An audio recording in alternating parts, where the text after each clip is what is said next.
Everyone, class 8 science curiosity का एक ऐसा टॉपिक जो आपके लिए सिर्फ क्लास 8 तक लिमिटेड नहीं रहेगा, ये आपको पूरी लाइफ काम आने वाला बेटा। इसकी नॉलेज आपको लाइफ के डिफरेंट स्टेप्स में काम आती हुई आप जरूर फील करेंगे। जी हाँ, मैं बिल्कुल बात कर रही हूँ बेटा आपके क्लास 8 के 3rd चैप्टर की, that is health the ultimate treasure. तो हेलो एवरीवन, अगेन मेरा नाम रीना है। मैं वेलकम करती हूँ आप सभी का इस प्यारे से अमेजिंग से प्लेटफॉर्म पर जिसका नाम है Unacademy Avengers class 6 to 10th और इस ओपी सीरीज में जिसमें हम आपके लिए वंडरफुल वे से पूरे चैप्टर को कवर करते हैं और अमेजिंग ट्राई करते हैं। चलिए स्टार्ट करते हैं, बट उससे भी पहले बेटा मैं आपको एक कटआउट दिखाना चाहूंगी जो मैंने आपकी एनसीईआरटी बुक से ही लिया है। It is the bulletin board बेटा, जो आपके एनसीईआरटी में सबसे ऊपर टॉप पर है चैप्टर के स्टार्टिंग में ही। ऑब्वियसली यहाँ पर बेटा कुछ अलार्मिंग सिचुएशंस लिखी हुई हैं, कुछ न्यूज़पेपर्स के कटआउट हैं कि क्या हेल्थ से रिलेटेड बेटा कंसर्न्स हमें इंडिया में या फिर ग्लोबली देखने को मिल रहे हैं। इसमें से मैं कुछ रीड करना चाहूंगी, जैसे कि 11.4% इंडिया की पॉपुलेशन बेटा डायबिटीज से ग्रस्त है, शुगर है बेसिकली उन्हें। एयर पॉल्यूशन से बेटा बहुत ज्यादा रिस्क फैक्टर बढ़ते जा रहे हैं, डायबिटीज हार्ट अटैक ज्यादा देखने को मिल रहे हैं बेटा, WHO की रिपोर्ट है। इंडियंस बहुत ज्यादा ओबेस हैं, योगा करनी चाहिए हमें माइंड बॉडी और सोल के लिए। फास्ट फूड बेटा बहुत ज्यादा रीजन है शुगर के लिए। योगा रिड्यूस करती है हमारी एंजाइटी को, घबराहट को और हमारी कंसंट्रेशन को इंक्रीज कर रही है। फिट इंडिया मूवमेंट, साफ पानी पीना चाहिए, ओके, स्क्रीन टाइम कम करना चाहिए, या फिर आपका सोशल मीडिया में स्पेसिफिकली ज्यादा अगर हम इन्वॉल्व रहते हैं तो हमें लोनलीनेस हो जाती है, अकेलापन होता है, ठीक है। ओबेसिटी, स्लीप डिसऑर्डर, टाइम पे नींद ना आना, उठना, घबराहट होना, एंशियस होना, ये सारी बातें यहाँ पर लिखी हुई है। तो बेटा आप समझ गए हैं इस पर्टिकुलर बुलेटिन बोर्ड को देखकर, इस नोटिस बोर्ड को देखकर कि कितना ज्यादा जरूरी है हमें इस चैप्टर को अच्छे से अंडरस्टैंड करना। तो बेटा आपके चैप्टर का नाम हेल्थ है और हेल्थ से हम क्या समझते हैं। हेल्थ का मतलब है बेटा फीलिंग गुड। ऑब्वियसली हेल्थ है तो वेल्थ है, वेल्थ है तो हैप्पीनेस है बेटा। हेल्थ का मतलब है feeling good about your physique, आप फिजिकली बिल्कुल फील गुड कर रहे हैं बेटा। इसके साथ साथ आप पॉजिटिव रह रहे हैं और आसपास एक strong relationship kind of thing build कर पा रहे हो। मतलब आपके रिलेटिव्स, आपके घर के लोग, ठीक है, आपके टीचर्स, आपके फ्रेंड्स, कुछ भी बेटा जो भी आपके सराउंडिंग में या डेली बेसिस पे जिनसे आप मिलते हो या फिर वीकली बेसिस पे जिनसे आप मिलते हो, उनके साथ एक अच्छा रिलेशनशिप बिल्ड कर पा रहे हो, तो that is also comes in your health obviously, ठीक है।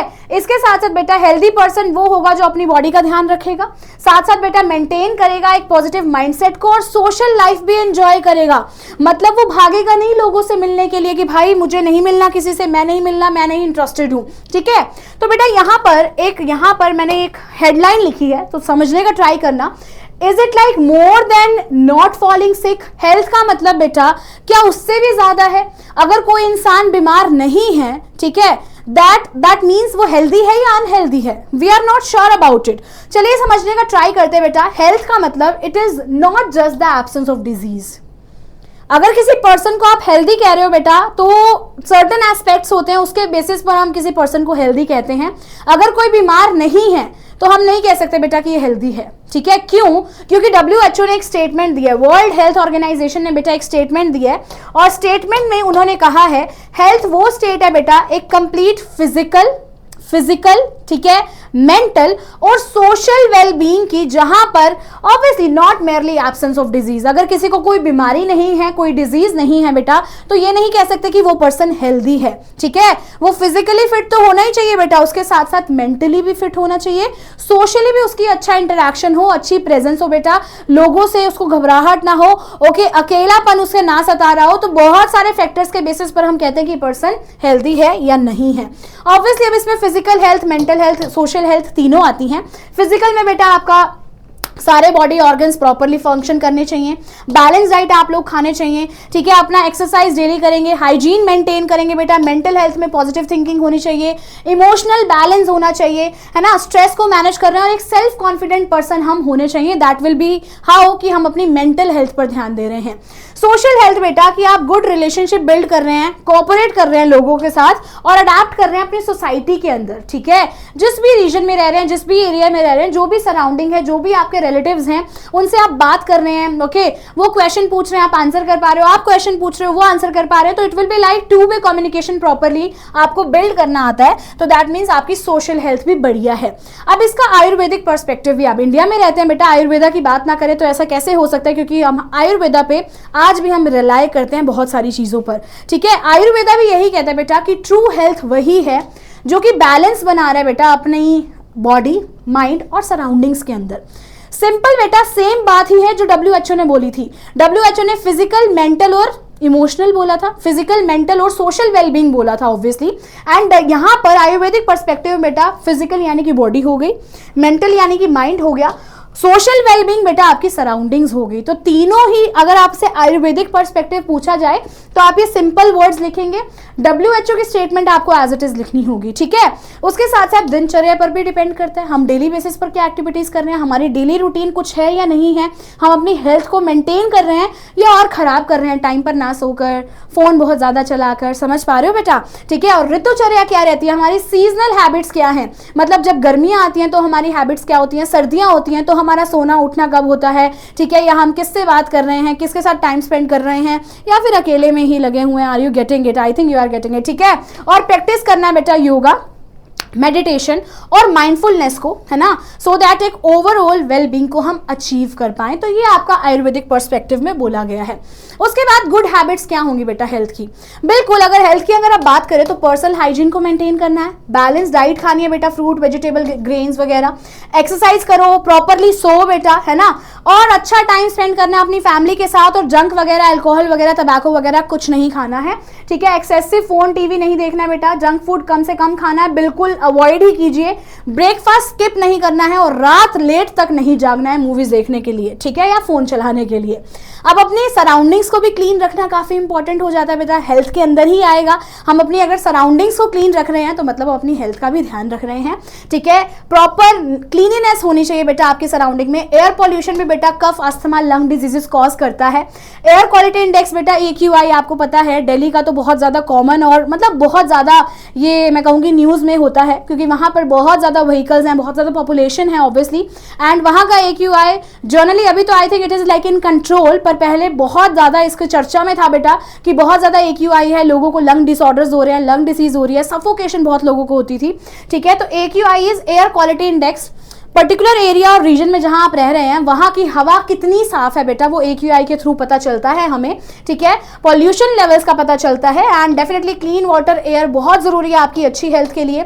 इमोशनल हेल्थ भी मैटर करती है बेटा, जो भी आपके माइंड में थॉट्स हैं, ठीक है, जो भी आपके पूरे दिन में कुछ भी एक्टिविटीज हुई हैं, आपको किसी ना किसी के साथ शेयर जरूर करना है। तो टॉकिंग और sharing is really very important for your good mental well being. Alright, अब बारी आती है बेटा कि हमें कैसे पता चलेगा कि कोई पर्सन अनवेल है। तो इसके लिए दो चीजें होती हैं, दैट इज साइन और सिम्टम, ठीक है। साइन क्या होते हैं बेटा? It is the changes in the body that can be seen और मेजर्ड बाय अदर्स, मतलब ये ऐसे चेंजेस जो सामने वाला पर्सन मेजर कर सकता है या फिर देख सकता है, ठीक है। मेजर क्या किया जा सकता है बेटा? बुखार मेजर किया जा सकता है ना, एंड डॉक्टर्स या फिर अदर पर्सन इसको मेजर कर रहे हैं या फिर देख के ही बता रहे हैं यार ये बीमार लग रहा है, ठीक है। फीवर है, रैश है, स्वेलिंग आ गई बेटा, कहीं पर सूजन आ गई, सामने वाला पर्सन कह देगा अरे आपको तो यहाँ पर सूजन भी है, फीवर चेक करके बता देगा हाँ हाँ इतना फीवर है आपको, ऑलराइट। एंड ये कहीं ना कहीं पर्टिकुलर साइन बेटा हेल्प कर रहे हैं डिजीज को डायग्नोस करने में। अब सिम्टम क्या है बेटा? ये ऐसे चेंजेस बॉडी में जो सिर्फ पेशेंट फील करेगा।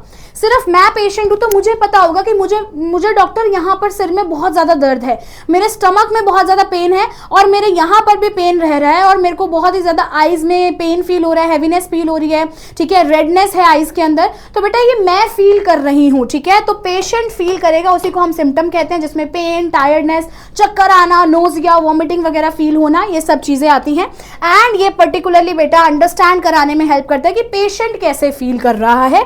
उसके साथ साथ बेटा मैं बताना चाहूंगी डिजीज क्या होती है और उसके कितने टाइप्स हैं। एक ऐसी कंडीशन जिसमें normal functioning of the body affect हो जाए बेटा, उसको हम बीमारी कहेंगे, ठीक है। बॉडी या फिर माइंड की नॉर्मल फंक्शनिंग अफेक्ट हो जाए, उस पर असर पड़ जाए, उसको हम कहेंगे कि बीमारी हुई है। अब ये कितने टाइप की होती है? सबसे पहले पैथोजन, जर्म से रिलेटेड, है ना।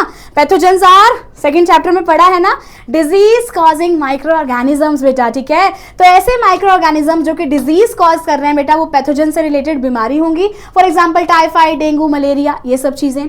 पुअर न्यूट्रिशन, अगर हम कोई भी न्यूट्रिएंट अच्छे से नहीं ले रहे अपनी बॉडी के अंदर, carbohydrates, fats, proteins, vitamins, minerals, anything बेटा, अगर उसकी कमी है या बहुत ज्यादा ले रहे हैं बेटा, वो पुअर न्यूट्रिशन के अंदर आएगा, जिसमें एनीमिया, गॉइटर, ये वाली बीमारियां देखी जाती हैं। अनहेल्दी अनहेल्दी लाइफस्टाइल में बेटा हमारा एक्सरसाइज ना करना, जंक फूड बहुत खाना, smoking, alcohol, stress, irregular sleep बेटा, इसमें ओबेस हो जाता है पर्सन, डायबिटीज, शुगर हो जाती है, हार्ट डिजीजेस देखने को मिलती हैं। अब बेटा एनवायरमेंटल फैक्टर भी होते हैं। हम अपना ध्यान तो रख रहे हैं पर हम ऐसी जगह पर हैं जहां पर बहुत ज्यादा गंदी हवा है, पानी अच्छा नहीं है बेटा, ठीक है, क्लीनिनेस नहीं है, एनवायरनमेंट अनहाइजेनिक है, ओके, बहुत ज्यादा मच्छर और मक्खियां भी हैं, ओके, और अनसेफ वेस्ट डिस्पोजल भी अगर हो रहा है तो ये एनवायरमेंटल फैक्टर है बेटा। इसमें कॉलेरा, अस्थमा, मलेरिया जैसी बीमारियां देखने को मिलती हैं। जेनेटिक फैक्टर वो होते हैं बेटा जो पेरेंट्स से बच्चे में एज इट इज ट्रांसफर हो जाते हैं। शुगर कई बार देखी जाती है बेटा, पेरेंट्स को थी तो बच्चे को भी हो गई है, ठीक है। हीमोफीलिया एक ब्लड रिलेटेड डिजीज है, ये भी देखने को मिलती है कि पेरेंट्स से बच्चों में एज इट इज आ जाती है। ऑलराइट, एंड लास्ट आता है बेटा सोशल और मेंटल फैक्टर्स, है ना, अकेलापन, लोनलीनेस, एंजाइटी, स्ट्रेस, डिप्रेशन बेटा, है ना, जिसमें मेंटल इलनेस, हाइपर टेंशन हो जाती है उस पर्टिकुलर पर्सन को, स्क्रीनशॉट ले लीजिएगा, काफी इंपॉर्टेंट है। नेक्स्ट थिंग आती है बेटा आप टाइप्स ऑफ डिजीज में, दो टाइप की होती हैं, कम्युनिकेबल और नॉन कम्युनिकेबल। ऐसी डिजीज को बेटा हमने दो पर्टिकुलर कैटेगरीज में क्लासिफाई किया है, कम्युनिकेबल और नॉन कम्युनिकेबल। कम्युनिकेबल मतलब बेटा जो पैथोजन से स्प्रेड हो रही है, एक पर्सन से अदर पर्सन ट्रांसफर हो रही है। नॉन कम्युनिकेबल बेटा ट्रांसफर और स्प्रेड नहीं होती, ये जस्ट अनहेल्दी लाइफस्टाइल, जेनेटिक और न्यूट्रिशन कॉज की वजह से होती है। कम्युनिकेबल में बेटा टाइफाइड, इन्फ्लुएंजा, कोविड-19, ट्यूबरकुलोसिस पास हो रहा था, कोविड-19 है ना, एक पर्सन से दूसरे पर्सन में, एंड डायबिटीज, कैंसर, अस्थमा, ये सब चीजें एक से दूसरे में पास नहीं होती हैं, ठीक है। अब कम्युनिकेबल डिजीज बेटा ये कैसे स्प्रेड हो रही है, इसका ट्रांसमिशन का तरीका क्या है? देखो, या तो एयर से, वाटर, फूड से, वेक्टर से, डायरेक्ट कॉन्टैक्ट या फिर एनिमल की बाइट से होती है। ऑलराइट, अगर एयर की बात की जाए बेटा तो अगर कोई भी पर्सन खांसी कर रहा है छींक मार रहा है, ठीक है, ऑलराइट, तो एयर में वो पार्टिकल्स आ गए, दूसरी बॉडी के अंदर, हेल्दी बॉडी के अंदर चले गए, उसको भी इन्फेक्ट कर दिया बेटा। कॉमन कोल्ड हो जाता है, इन्फ्लुएंजा हो जाता है, टीबी, मीजल्स देखने को मिलता है, तो आपको अपना माउथ कवर करना है, ठीक है, मास्क पहन के रखना है बेटा, और थोड़ा डिस्टेंस मेंटेन करना है अगर हमें इनमें से कोई भी बीमारी अगर हो जाती है। वाटर, फूड अगर कंटामिनेट है बेटा, जर्म्स वाला है, ठीक है, तो इससे कॉलेरा, टाइफाइड, हेपेटाइटिस हो जाता है, तो पानी बॉयल करके पीना है, साफ सुथरा फूड खाना है बेटा हमें। ओके, वेक्टर्स क्या होते हैं बेटा? वेक्टर्स ऐसे ऑर्गेनिजम्स होते हैं, इसमें जनरली इंसेक्ट्स आते हैं जो पैथोजेंस को कैरी करते हैं from the infected person to healthy person, ठीक है। तो इसीलिए बेटा यहाँ पर सर्टेन मॉस्किटोज और फ्लाइज आते हैं जो पैथोजेंस को कैरी करके हमारे फूड को भी खराब करते हैं और कई बार हमें बाइट करके भी हमारे अंदर क्या कर देते हैं बेटा, वो पर्टिकुलर पैथोजेंस या जर्म्स को इंजेक्ट कर देते हैं, ठीक है। तो इसमें मलेरिया, डेंगू ये सब आता है, तो मॉस्किटो नेट्स वगैरह का इस्तेमाल करना है, प्रॉपर पानी को खड़े नहीं रहने देना, पानी क्लीन करते रहना है, ठीक है। डायरेक्ट कॉन्टैक्ट बेटा ऑब्वियसली फिजिकल टच, है ना, अगर हम हैंड शेक कर रहे हैं, उससे बात कर रहे हैं, ठीक है, तो कहीं ना कहीं बेटा वो फिजिकल टच की वजह से भी, पर्सनल बिलोंगिंग्स का यूज करके भी बेटा ये बीमारियां फैल जाती हैं। कम्युनिकेबल है तो चिकन पॉक्स, रिंग वॉर्म जैसे देखने को मिलती है, तो अपना टॉवल वगैरह खुद यूज करना है, इन्फेक्टेड पर्सन का यूज नहीं करना। एनिमल बाइट से भी देखा जाता है बेटा जर्म्स एंटर कर जाते हैं, रेबीज वगैरह हमें देखने को मिलती है, तो वैक्सीनेशन लेना जरूरी है। अब कॉमन कम्युनिकेबल डिजीजेस कौन सी हैं बेटा, ठीक है, रेडी हो पढ़ने के लिए, है ना। ओके, चैप्टर बहुत इंटरेस्टिंग है बेटा, बस थोड़ी सी बातें माइंड में रखनी है। बिल्कुल ये मत सोचना कि मैम ये तो बहुत सारा, मैं जानबूझ के आपके लिए सारा टेबुलर फॉर्म में लाई हूं सो दैट आपके लिए एक ही पेज में सारी चीजें आपके माइंड में सेव हो जाएं बेटा, ठीक है। तो कॉमन कम्युनिकेबल डिजीज कौन सी है? कॉमन कोल्ड की बात करूं, वायरस के थ्रू होता है बेटा, रेस्पिरेटरी ट्रैक्ट हमारा नाक वगैरह ब्लॉक हो जाती है, रेस्पिरेटरी ट्रैक्ट पे हमें इंपैक्ट पड़ता है, कफ फीवर होने को हमें मिलता है, अपना माउथ कवर करना है और हैंड वॉश करते रहना, ठीक है। चिकन पॉक्स वायरल है बेटा, स्किन इन्फेक्ट होता है, रैश फीवर हो जाते हैं, आइसोलेशन, वैक्सीनेशन लेना, अकेले रहना, वैक्सीन लेना इसकी इंपॉर्टेंट है। मीजल बेटा वायरल है, स्किन थ्रोट में प्रॉब्लम होती है, रेड रैशेस, फीवर आ जाते हैं बेटा, हाइजीन का मेंटेन करना है और वैक्सीन लेते रहना है। ट्यूबरकुलोसिस बेटा जिसे टीबी बोला जाता है, बैक्टीरियल है, लंग्स इंपैक्ट होते हैं, कफ खांसी बहुत होती है, थकावट बहुत होती है, कॉन्टैक्ट मेंटेन करना और बीसीजी वैक्सीन इसकी होती है, वो लेना जरूरी है। कॉलेरा बेटा बैक्टीरियल है, इंटेस्टाइन पे इंपैक्ट होता है, लूज मोशन और बॉडी में मतलब आप कह सकते हैं वाटर लॉस बहुत ज्यादा होता है, और उबला हुआ पानी पीना, हाइजीन मेंटेन करनी होती है। टाइफाइड, मलेरिया और डेंगू बेटा तीनों यहाँ पर ये बैक्टीरियल, प्रोटोजोआ और वायरल डिजीज है। यहाँ पर टाइफाइड में इंटेस्टाइन इंपैक्ट होता है, मलेरिया में बेटा ब्लड, डेंगू में भी ब्लड इंपैक्ट होता है, ठीक है। यहाँ पर फीवर स्टमक पे, यहाँ पर आपका हाई फीवर, चिल्स, और यहाँ पर फीवर, जॉइंट पेन। डेंगू में बेटा जॉइंट पेन भी बहुत ज्यादा होता है, ठीक है। तो हाइजीन, वैक्सीन इसका भी मेंटेन करना है, मॉस्किटो नेट वगैरह इस्तेमाल करना है मलेरिया के सिनेरियो में, और और डेंगू के सिनेरियो में बेटा स्टेगनेंट वाटर, जो रुका हुआ पानी होता है, उसको अवॉइड करना है, बिल्कुल क्लीननेस मेंटेन करनी है।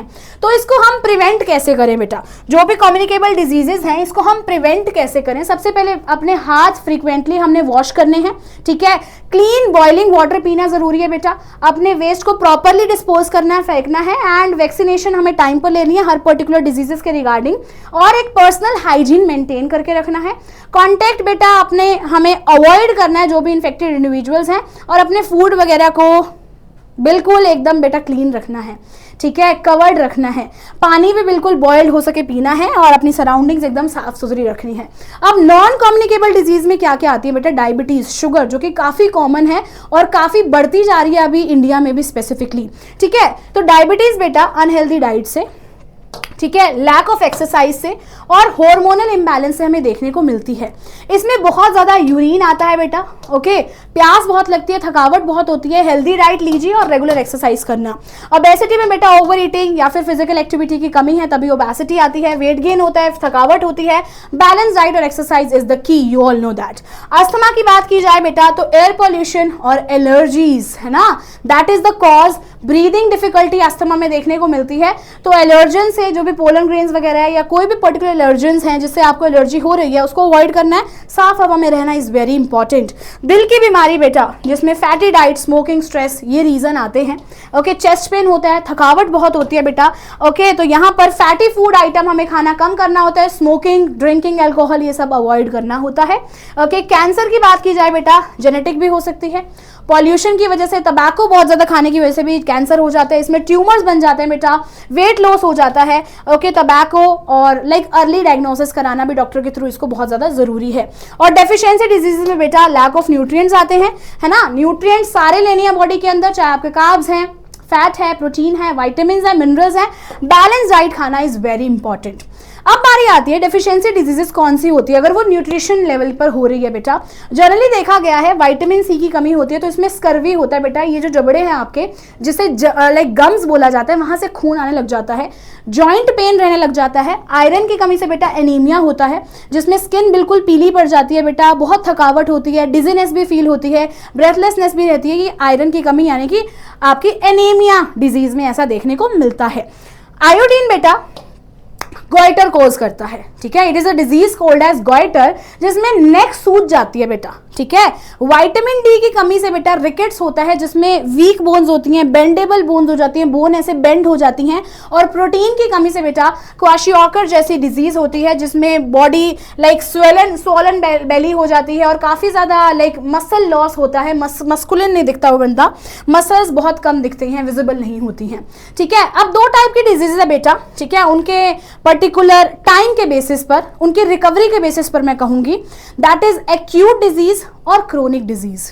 एक्यूट का मतलब है बेटा शॉर्ट टर्म के लिए, जल्दी रिकवर हो जाएगी, ठीक है। जैसे कि आपका नॉर्मल बुखार हुआ बेटा, कोल्ड हो गया, खांसी हो गई, तो that is like a acute disease, okay. Chronic मतलब बेटा लंबे टाइम तक रहेगी, it will take more time to recover as well, long lasting and may need long term care as well, जिसमें कैंसर, डायबिटीज, अस्थमा, ओके, ये सारी diseases आती हैं बेटा, यानी कि ये क्रोनिक है, ओके। अब हमें प्रिवेंट कैसे करना है बेटा और कंट्रोल कैसे करना है पर्टिकुलर डिजीजेस को, तो you must have heard the saying, एक सेइंग है बेटा, आपने सुनी होगी, that prevention is better than cure. अपने आप को प्रिवेंट करना है बेटा, ठीक है, इलाज पर नहीं जाना, अपने आप को पहले प्रायर ही हमें अपने आप को पर्टिकुलर डिजीज से, बीमारी से बचाकर रखना है। एक हेल्दी लाइफस्टाइल फॉलो करना इज वेरी इंपॉर्टेंट, ठीक है। तो this is always to better to stop a disease, है ना, before it happens rather than treat it like after we fall it. Treat करने का कोई सोल्यूशन नहीं होना चाहिए बेटा, अपने आप को पहले ही प्रिवेंट करना है। We have to stop the disease prior obviously, ठीक है। तो डिजीज कम्युनिकेबल भी हो सकती है बेटा, नॉन कम्युनिकेबल भी हो सकती हैं, राइट। तो हमें प्रिवेंट करना है बेटा, हेल्दी हैबिट्स फॉलो करनी है, गुड हाइजीन मेंटेन करना है और टाइमली बेसिस पर हमें वैक्सीनेशन लेना इज वेरी इंपॉर्टेंट। अब कम्युनिटी और पर्सनल हाइजीन हमें कैसे मेंटेन करनी है, ठीक है। गुड हेल्थ बेटा, आपकी सराउंडिंग्स अच्छी है तो गुड हेल्थ आपने मतलब रखना, अपना ध्यान शुरू कर दिया है, ठीक है। पर्सनल क्लीननेस पे ध्यान देना है, डेली नहाना है बेटा, साफ सुथरे कपड़े पहनने हैं, हाथ धोते रहिए बेटा, okay. And obviously you can use that, like particularly brushing कीजिए बेटा एटलीस्ट 2 times a day। साथ साथ बेटा अपने नेल्स को ट्रिम्ड रखिए, नेल्स बड़े बड़े नहीं होने चाहिए। एंड अवॉइड ईटिंग अनकवर्ड और स्ट्रीट फूड एज वेल, है ना बेटा। तो अनकवर्ड फूड खाना प्लीज अवॉइड कीजिए। स्ट्रीट फूड वेंडर्स को चेक करा कीजिए बेटा, उनकी वहां पर क्लीननेस कितनी है, अदरवाइज अवॉइड करो तो बेटर है, ठीक है। एनवायरमेंटल हाइजीन की बात की जाए बेटा तो अपना घर सराउंडिंग्स क्लीन रखो, गार्बेज को, अपनी गंदगी जो भी घर में प्रोड्यूस हो रही है उसको प्रॉपरली डिस्पोज ऑफ करो बेटा, है ना। स्टेगनेंट वाटर को अलाउ मत करो, है ना, क्योंकि वहां पर मॉस्किटो आके ब्रीडिंग करते हैं और मच्छर बहुत फैलते हैं। ऑलराइट, तो टॉयलेट्स क्लीन रखने हैं, प्रॉपरली उसको यूज करना है बेटा, और बॉइल्ड और प्योरीफाइड यानी कि एटलीस्ट आपने बेटा जितना हो सके फिल्टर्ड वाटर जरूर पीना है। अब बारी आती है बेटा इम्यूनिटी क्या होती है। इम्यूनिटी बेटा आपकी बॉडी का खुद का डिफेंस सिस्टम है, मतलब आपकी बॉडी फाइट करती है सर्टेन थिंग्स से सो दैट आपको वो बीमारी ना हो जाए, उसे इम्यूनिटी देखते हैं कैसे बोला जाता है। Our body has a natural ability, बेटा हमारी बॉडी के अंदर कुछ नेचुरल एबिलिटी है, कैपेबिलिटी है, नेचुरल क्षमता और ताकत है फाइट करने के लिए सो दैट अगेंस्ट जर्म्स और पर्टिकुलर इन्फेक्शन से, उसी को हम इम्यूनिटी कहते हैं बेटा। और हमारा इम्यून सिस्टम जिसके अंदर कुछ ग्रुप ऑफ स्पेशल सेल्स होते हैं, कुछ टिश्यूज होते हैं बेटा, और कुछ ऑर्गन होते हैं जो ये फाइंड आउट करते हैं, ये रिकॉग्नाइज करते हैं और फाइट ऑफ करते हैं वो डिजीज कॉजिंग माइक्रो ऑर्गेनिज्म से जो हमें बीमार कर सकते हैं। ओके, इम्यून सिस्टम के अंदर बेटा ऑब्वियसली सिस्टम है तो इसमें कुछ सेल्स, कुछ टिश्यूज, कुछ ऑर्गन्स मिलकर काम करेंगे और देखेंगे भाई ये कौन आया हमारी बॉडी में, इसको पहले कभी नहीं देखा, इसको मारना शुरू करो types. Are you getting it? That is your immune system. Okay, अब इम्यूनिटी बेटा 2 टाइप की होती है, नेचुरल जिसको इनेट भी कहते हैं, और दूसरी एक्वायर्ड जो आप पूरे लाइफस्टाइल में, पूरी अपनी लाइफ टाइम में मैं कहूंगी सीखते हैं, ठीक है। तो नेचुरल यानी कि इनेट इम्यूनिटी बेटा ये आपकी बॉडी में आपके जन्म से प्रेजेंट है। ओके, ये आपको एक जनरल डिफेंस देती आ रही है, skin, mucus, white blood cells, ये आपकी बॉडी में जन्म से प्रेजेंट है। एक्वायर्ड बेटा आप जो पूरी लाइफ टाइम में एक्वायर कर रहे हो, डेवलप कर रहे हो, आपने वैक्सीन ली है, आपको कोई पहले बीमारी हो गई है तो बेटा आप उस पर्टिकुलर डिजीज से अब थोड़ा इम्यून हो जाते हैं, ठीक है। तो आफ्टर चिकन पॉक्स और आफ्टर टेकिंग लाइक वैक्सीन बेटा तो that will be your acquired immunity. तो बहुत लोग बेटा बीमार पड़ जाते हैं फ्रीक्वेंटली, बहुत जल्दी जल्दी बीमार पड़ जाते हैं, ठीक है, वाइल अदर्स डोंट, बहुत जल्दी लोग, बाकी लोग नहीं होते हैं, बाकी बहुत हेल्दी रहते हैं, ठीक है। तो ये डिपेंड करता है बेटा कि हमारा इम्यून सिस्टम कितना ज्यादा स्ट्रांग है। तो हमने अपने इम्यून सिस्टम को बहुत स्ट्रांग रखना है हेल्दी हैबिट्स के साथ, ओके, अच्छे फूड के साथ, और कहीं ना कहीं बेटा विटामिन्स मिनरल्स प्रॉपर लेते रहने। बहुत सारे आपके विटामिन्स भी बहुत अच्छा इम्यून सिस्टम को मेंटेन करने में रोल प्ले करते हैं, फॉर एग्जांपल आपका विटामिन सी। ऑलराइट, अब बारी आती है बेटा वैक्सीन का रोल क्या है यहाँ पर, ठीक है।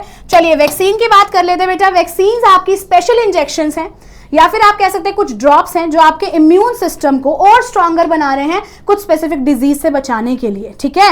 आपको पर्टिकुलरली बेटा क्या हो रहा है, आपकी बॉडी को प्रॉपर ट्रेनिंग मिल रही है, टीचिंग मिल रही है कि कैसे रिकॉग्नाइज करना है और उस पैथोजन को या उस जर्म को किल कर देना है, ठीक है, आपको बीमार नहीं होने देना, और ऑब्वियसली ये एक्वायर्ड इम्यूनिटी के अंडर ही आता है। उसके बाद बेटा कुछ वैक्सीन ऐसी हैं जो कि ऑब्वियसली कुछ टाइनी या फिर डेड वीकेंड जर्म ही उसमें प्रेजेंट होते हैं। लेट मी टेल यू बेटा वैक्सीन और कुछ नहीं होता। वैक्सीन के अंदर बेटा जो भी बीमारी करने वाले माइक्रो ऑर्गेनिजम्स होते हैं उसको या तो डेड फॉर्म में डाला जाता है या फिर बेटा थोड़े से वीक फॉर्म में डाला जाता है, और आपकी बॉडी में जैसे ही इंजेक्ट कर दिया जाता है बेटा तो आपकी बॉडी के अंदर एकदम रिस्पॉन्स जनरेट होता है, अरे भाई ये कौन है, ये कैसा जर्म आ गया, ये कैसा पैथोजन आ गया, इसको तो पहले कभी नहीं देखा बेटा। तो वैक्सीन लेने के बाद आपकी बॉडी अपने आप को ट्रेन करती है, कुछ केमिकल्स लाइक रिलीज करती है, और वो केमिकल्स आपके मेमोरी सेल में जाकर बेटा स्टोर हो जाते हैं, और वो केमिकल स्टोर हो गए हैं तो एक्चुअल जब पैथोजन रियल में आता है बेटा वो बॉडी के अंदर तो आपकी बॉडी कहेगी अरे इसे तो हमने देखा है, वही केमिकल रिलीज करो, उसे किल कर दो, ठीक है। ऑलराइट, तो चलिए समझते हैं। आई थिंक मैंने आउटलाइन आपको दे दिया, अब आप इसको पढ़ेंगे तो मेरे साथ और अच्छे से अंडरस्टैंडिंग होगी। तो if you are expose to the real germ, जब भी आप बेटा रियल जर्म से एक्सपोज होते हैं फ्यूचर के अंदर तो आपकी बॉडी रेडी होती है फाइट करने के लिए उस डिजीज को क्विकली। तो दैट इज वाई बेटा हमें वैक्सीन दी जाती है। अगर आप कहेंगे बेटा कि मैम हम वैक्सीन के अंदर जर्म्स ही हमारी बॉडी में इंजेक्ट हो रहे हैं, बिल्कुल बेटा, चाहे वो किल्ड हैं, चाहे वो मरे हुए हैं, चाहे वो बेटा आप कह सकते हैं बहुत ही वीक फॉर्म में है, पर जर्म्स ही जा रहे हैं। ऑलराइट, टेटनस का शॉट लिया जाता है बेटा, okay, it will like contain a safe inactive form of bacterial toxin, उसके अंदर बैक्टीरियल टॉक्सिन ही होता है बेटा, जो आपके इम्यून सिस्टम को हेल्प कर रहा है कि कैसे फाइट करना है टेटनस के साथ विदाउट मेकिंग यू एक्चुअली सिक, आपको बिना बीमार किए हुए। और अदर कॉमन वैक्सीन बेटा पोलियो की है ना, 2 बूंद जिंदगी की, मीजल, हेपेटाइटिस, ओके, बहुत सारी वैक्सीन बेटा आपने चाइल्डहुड में ली है सो दैट हमें वो बीमारी ना हो। अब बेटा एडवर्ड जेनर एक बहुत बड़े साइंटिस्ट और पर्सन रहे हैं, ठीक है, इनका बहुत अमेजिंग रोल है बेटा वैक्सीन के अंदर। और स्मॉल पॉक्स की वैक्सीन से बात करते हैं, 1700 की बात है बेटा, जेनर ने रियलाइज किया कि लोगों को बहुत जल्दी काउ पॉक्स हो रहा था, ठीक है, एंड इन्होंने रियलाइज किया people who got cow pox didn't get small pox, जिनको काउ पॉक्स हुआ है ना बेटा, उनको स्मॉल पॉक्स नहीं हो रहा, ठीक है। तो उन्होंने फर्स्ट वैक्सीन क्या की बेटा, क्रिएट की by using the material from the cow pox source, ठीक है, काउ पॉक्स से मटेरियल यूज करके उन्होंने फर्स्ट पर्टिकुलर वैक्सीन को क्रिएट किया, खुद से बनाया बेटा। और इसी डिस्कवरी को आप क्या कह सकते हैं, स्मॉल पॉक्स, इसी डिस्कवरी की वजह से स्मॉल पॉक्स को भी हमने गायब कर दिया पूरे संसार से, इरेडिकेट कर दिया, ठीक है। तो बेटा ये बहुत ही इंटरेस्टिंग डिस्कवरी थी जिसकी वजह से आज हम इतनी सारी बीमारियों से सेफ हैं। तो thanks to Edward Jenner for sure, है ना। तो ओल्डन डेज में बेटा क्या होता था, इंडिया को भी मतलब इंडिया के पास भी एक मेथड था जिसे वेरियोलेशन बोला जाता था, जहां पर bit of material from a mild small pox infection लिया जाता था और उसे प्रोटेक्ट किया जाता था हेल्दी पीपल के लिए, ठीक है, हेल्दी पीपल में इंजेक्ट कर दिया जाता था सो दैट उनको भी इम्यूनिटी मिल जाए, वो भी इम्यून हो जाए। नेक्स्ट थिंग क्या आती है बेटा, वैक्सीन इंपॉर्टेंट क्यों है। ऑब्वियसली वैक्सीन बेटा बीमारियों से प्रिवेंट कराती है, वो बीमारी नहीं होने देती है, हमें बीमार नहीं होने देती है, हमें लाइक बुखार नहीं होता है बेटा, और कम्युनिटी लेवल पर भी प्रोटेक्शन हो रही है। अगर मैं बीमार नहीं हूं बेटा, अगर वो पर्टिकुलर कम्युनिकेबल डिजीज है, मेरे से अगर पर्सन को भी हो सकती है, अदर वो लोग पर्सन को भी हो सकती है, तो कम्युनिटी लेवल पर भी बेटा प्रोटेक्शन होगी क्योंकि वो स्प्रेड नहीं हो रही। अगर मैं सेफ हूं तो मेरे आसपास के सभी लोग सेफ हैं। एंड द थर्ड थिंग बेटा, वैक्सीन सेफ हैं, टेस्टेड होती हैं, साइंटिस्ट इस पर बहुत रिसर्च करते हैं बेटा, और ये प्रॉपरली हम यूज कर सकते हैं डॉक्टर्स के प्रिस्क्रिप्शंस के साथ और डॉक्टर्स की गाइडेंस के साथ। तो इंडिया का रोल बेटा वैक्सीन के अंदर, major global vaccine producer India भी है बेटा, जो वैक्सीन की सप्लाई करता है बहुत सारी कंट्रीज को। इंडिया की मैं बात करूंगी बेटा, बहुत सारी वैक्सीन कंपनीज हैं जिन्होंने कोविड-19 की वैक्सीन भी बनाई थी, आपको पता है बेटा, कोवैक्सीन और कोविशील्ड नाम की वैक्सीन थी, ठीक है, जो कि इंडिया से सप्लाई होती थी बाहर और सभी इंडियंस ने भी लगाई थी बेटा, है ना। ग्लोबल हेल्थ को भी प्रॉपरली सपोर्ट करने के लिए इंडिया ने काफी ज्यादा वर्ल्ड वाइड एफर्ट किए हैं। ओके, अब आ रही आती है बेटा ट्रीटमेंट ऑफ डिजीज। अगर आपका इम्यून सिस्टम बेटा फाइट नहीं कर पा रहा सर्टेन इन्फेक्शन से, ठीक है, तो हम बीमार पड़ जाते हैं और हमें हेल्प चाहिए होती है डॉक्टर की, और डॉक्टर हमें मेडिसिन देते हैं और कुछ टाइम के बाद बेटा हम ठीक हो जाते हैं। और ये पर्टिकुलर, ठीक है, and sometimes these are called antibiotics, ये हमें एंटीबायोटिक्स दी जाती है। एंटीबायोटिक्स क्या होती है बेटा, स्पेशल काइंड ऑफ केमिकल्स या मेडिसिन बेटा जो कि बैक्टीरिया को किल कर रही हैं हमारी बॉडी के अंदर, उसी को हम एंटीबायोटिक कहते हैं, ठीक है। बैक्टीरिया जैसे कि ट्यूबरक्लोसिस, अगर टीबी हो गया, टाइफाइड हो गया बेटा, तो ये पर्टिकुलर एंटीबायोटिक से किल हो जाता है ये वाला बैक्टीरिया। एंड एंटीबायोटिक्स बेटा वर्क नहीं कर रही है, वायरस पे वर्क नहीं करेगी, कोरोना हो गया बेटा, कोविड हो गया, ठीक है, या पर्टिकुलर कोल्ड हो गया, वो वायरल डिजीज है, तो उसके ऊपर एंटीबायोटिक्स वर्क नहीं करती है, प्लीज ध्यान रखिएगा, ये सिर्फ बैक्टीरिया पर ही वर्क करती है। और एंटीबायोटिक की डिस्कवरी की बात की जाए बेटा, तो 1928 में अलेक्जेंडर फ्लेमिंग, ठीक है, एक साइंटिस्ट रहे हैं लंदन में बेटा, जिन्होंने फर्स्ट एंटीबायोटिक जिसका नाम पेनिसिलिन है उसको डिस्कवर किया। Alright, he found that like उनके पास मोल्ड था बेटा पेट्री डिश में, उसने किल किया बेसिकली अदर बैक्टीरियाज को, ठीक है। एक मोल्ड उनके पर्टिकुलर आप कह दीजिए एक प्लेट के अंदर था बेटा, जिसको आप साइंस में या फिर इक्विपमेंट्स की मैनर में पेट्री डिश बोलते हैं। उस प्लेट के अंदर कोई फंगल ग्रोथ थी, उन्होंने देखा ये फंगल ग्रोथ की वजह से पर्टिकुलरली हार्मफुल बैक्टीरिया किल हो गए हैं, ग्रो नहीं हो पा रहे। तो उस मोल्ड से उन्होंने एक सब्सटेंस बनाया बेटा जिसका नाम था पेनिसिलिन, और जिसने स्टॉप कर दिया हार्मफुल ग्रोथ की बैक्टीरिया को। मतलब ऐसे माइक्रो ऑर्गेनिज्म जो कुछ केमिकल रिलीज कर रहे हैं और अदर हार्मफुल माइक्रो ऑर्गेनिजम्स को ग्रो नहीं करने दे रहे या उसे किल कर दे रहे हैं, वो केमिकल स्पेसिफिकली, वही बेटा आपकी एंटीबायोटिक्स हैं, ठीक है। तो सिंस देन बेटा एंटीबायोटिक्स को हम बहुत ज्यादा इस्तेमाल करते हैं, मिलियंस ऑफ लाइफ को सेव करने के लिए भी इस्तेमाल करते हैं। अब बारी आती है बेटा, अगर डॉक्टर बार बार हमें एंटीबायोटिक देते हैं तो क्या हमें लेना चाहिए, और एंटीबायोटिक रेजिस्टेंस क्या होता है बेटा। Antibiotic resistance it will happen, ठीक है, जब बैक्टीरिया ठीक है, when bacteria change and stop being killed by antibiotics, bacteria change हो जाता है, ओके और अब वो एंटीबायोटिक अगर हम दवाई खा रहे हैं उससे किल नहीं हो रहा है बेटा, जो हम पहले हमारे लिए वो दवाई काम करती थी, अब वो सेम दवाई बेटा हमारे लिए काम नहीं कर रही है, तो वो पर्सन एंटीबायोटिक रेजिस्टेंट हो गया है। तो this makes infections much more harder to treat, infection को थोड़ा और डिफिकल्ट हो जाता है ट्रीट करने के लिए बेटा, और इसमें लॉन्गर टाइम तक बीमारी रहती है और काफी कॉम्प्लिकेशंस जैसी चीजें भी देखने को मिलती है, ठीक है। अब एंटीबायोटिक रेजिस्टेंस कैसे डेवलप और स्प्रेड होती है बेटा, है ना, तो antibiotics like when we don't need them, ऐसे नहीं लेना बेटा, अगर हमें जरूरत नहीं है, कोई वायरल इन्फेक्शन हमें हुआ है बेटा, तो ऐसे हमें एंटीबायोटिक्स नहीं लेनी चाहिए। नॉट फिनिशिंग द डोजेस बेटा, जो भी डोजेस डॉक्टर ने प्रिस्क्रिप्ट किया है, 3 दिन का कोर्स है, 4 दिन का कोर्स है, 2 दिन का है, 5 दिन का है, तो वो कोर्स कंप्लीट करना जरूरी होता है, ठीक है। Spread can happen through the people, animals, food, water and soil as well, है ना। अगर आप एंटीबायोटिक्स ले रहे हो बेटा सोर थ्रोट के लिए, जो कि वायरल इन्फेक्शन है, ठीक है, that is a virus and bacteria in your body may becomes resistant to the antibiotic, तो जो भी बैक्टीरिया आपकी बॉडी में है वो रेजिस्टेंट हो जाएंगे बेटा उस एंटीबायोटिक के लिए। तो मैंने वही बोला बेटा, अगर वायरल इन्फेक्शन है तो हमें बैक्टीरिया किल करने थे, पर हम वायरस के लिए बेटा एंटीबायोटिक अगर ले रहे हैं तो वो सही नहीं होगी, तो हम क्या हो जाएंगे, एंटीबायोटिक रेजिस्टेंट हो जाएंगे। तो अगर फार्मर्स भी बेटा एंटीबायोटिक अननेसेसरी अपने एनिमल्स को दे रहे हैं, ठीक है, तो एनिमल्स भी क्या हो जाते हैं बेटा, एंटीबायोटिक रेजिस्टेंट हो जाते हैं। तो इसको कैसे प्रिवेंट करना है, जब भी डॉक्टर्स प्रिस्क्राइब करें तभी लेना है बेटा, फुल कोर्स कंप्लीट करना है, ठीक है। लेफ्ट ओवर एंटीबायोटिक्स को ऐसे नहीं खाना बेटा विदाउट प्रिस्क्रिप्शन, ओके। ऐसे ही नॉर्मली एंटीबायोटिक्स नहीं ले लेनी बेटा without prescription obviously, and farmers को भी बेटा एंटीबायोटिक्स अननेसेसरी अपने एनिमल्स को नहीं देनी चाहिए। तो that is the thing students. And traditional medicinal like मैं सिस्टम बताना चाहूंगी, ये क्या है ट्रेडिशनल मेडिसिनल सिस्टम, क्या कहता है बेटा, जैसे कि आयुर्वेदा है, सिद्धा है, ठीक है, यूनानी है, ये कुछ ऐसी रेमेडीज बताते हैं बेटा जो कि नेचुरली सर्टेन डिजीजेस को क्योर करने के लिए कैपेबल होती है, okay. And this is like very helpful, simple health problems हुई है तो हम इस पर रिलाई कर सकते हैं बेटा, और कुछ सीरियस एडवांस डिजीज है तो हमें मॉडर्न मेडिसिन यानी कि अंग्रेजी दवाइयां खानी चाहिए, अदरवाइज हमें आयुर्वेदा पे भी डिपेंड रहना चाहिए। जैसे डिजीज है बेटा, ठीक है, अब हम नॉन कम्युनिकेबल डिजीज को भी ऐसे ही मैनेज करेंगे, जैसे डिजीज है बेटा डायबिटीज है, कैंसर है, ठीक है, हार्ट डिजीज है, ठीक है, मेडिसिन लेंगे जो डॉक्टर्स ने एडवाइस की है, उसके साथ साथ हेल्दी लाइफस्टाइल फॉलो करेंगे, डाइट एक्सरसाइज वगैरह, और राइट स्पेशल हेल्प लेंगे सो दैट बेटा हम अपनी लाइफ को और बेटर कर सके। और अर्ली डायग्नोस बेटा बहुत जरूरी है, रेगुलर चेकअप्स करना is also very very important.